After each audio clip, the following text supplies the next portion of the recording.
মানুষ মৃত্যুবরণ করার পর জানাজার নামাজের শেষে 4 জন মানুষ লাশ কাঁধে নিয়ে 10 কদম যাওয়ার পরপর 4 বার কাঁধ বদল করা কি জায়েজ?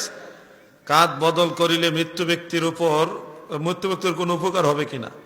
ফতোয়া আলমগীরের মধ্যে জানাজার অধ্যায়ে মাসালাটা আছে। লাশ বহন করে 40 কদম হাঁটা হলো সুন্নত। যে 40 কদম হাঁটবে তার 40টা বড় বড় গুনাহ আল্লাহ মাফ করে দিবে। এরপরে এই 40 কদমে 10 কদম করে করে ডাইন দিকে কাঁধ বদল করা, ডাইন দিকে, এটা হলো কামাল সুন্নত, মানে সুন্নতের পরিপূর্ণতা। এটা মুস্তাহাব পর্যায়ের একটা সুন্নত, এটা সওয়াবের কাজ। এই আমলটা মূলত সাহাবাই কারামের আমল থেকে আসছে। দয়াল নবীজি বলছে যারা এই আমলটা করবে তাদের এই 40টা বড় বড় গুনাহ আল্লাহ মাফ করবে। আর সাহাবাই কারাম তিনারা এইভাবে 40 কদম কাঁধে নিয়ে হাঁটতেন। মুসান্নাফু ইবনে আবি শাইবা, মুসান্নাফু আব্দুর রাজ্জাক এবং মুজামুল কবির লিত্তাবারানি এবং আদ-দুআ লিত্তাবারানি, মুজামুল আওসাত, এই কিতাবগুলির মধ্যে এই সবগুলি হাদিস আছে। এগুলো শক্তিশালী হাদিস।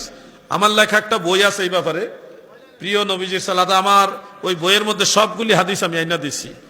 আমার গুনাহগারের সবসময় আমি চেষ্টা করি আপনাদের যা যা দরকার আমি লেখা দিয়ে গেছি। আমি না থাকলেও আপনারা টেনশন করেন না, ইনশাআল্লাহ। ওই আপনাদের দলিল আদিলা সব আমি কাগজে বই পুস্তকে লেখা দিয়ে গেলাম।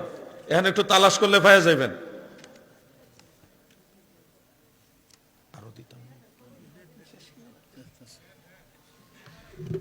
মা বাবা ইন্তেকাল করার 7, 21, 40 দিনে বাবা মার আত্মার মাগফিরাতের জন্য খাবার আয়োজন করে মানুষকে খাওয়ানোর সম্পর্ক নিষেধ, এবং কিছু লোক বলিয়া থাকে টাকা পয়সা এতিমখানায় মাদ্রাসা দিয়ে দেওয়ার কথা বলিয়া থাকে।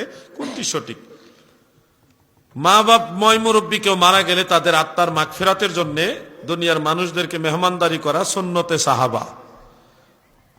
ইমাম বুখারীর উস্তাদ ইমাম আহমদ তার কিতাব জুহুদের মধ্যে, এটা 1200 বছরের আগের কিতাব। কয়শো বছর? এই সময় আপনারা সবাই ছোট আছিলেন।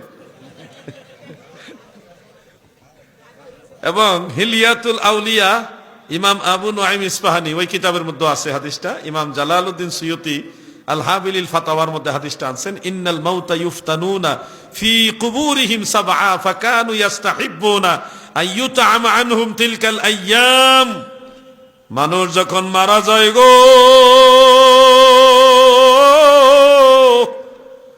প্রথম 7 দিন কবরের মধ্যে খুব বেশি কষ্টে থাকে। ওই 7 দিন কবরের মধ্যে ফিতনায় থাকে, বড় আযাবে থাকে গো। এই জন্য প্রথম 7 দিন আমার দয়াল নবীর সাহাবীরা ওই মৃত ব্যক্তির আত্মার শান্তির জন্য দুনিয়ার মানুষদেরকে খাবার খাওয়াইতো। আপনি বলতেছেন বেদাত, এবার দলিল কয়ে গেলাম, কোন আলেম থাকলে উল্টাই দেন।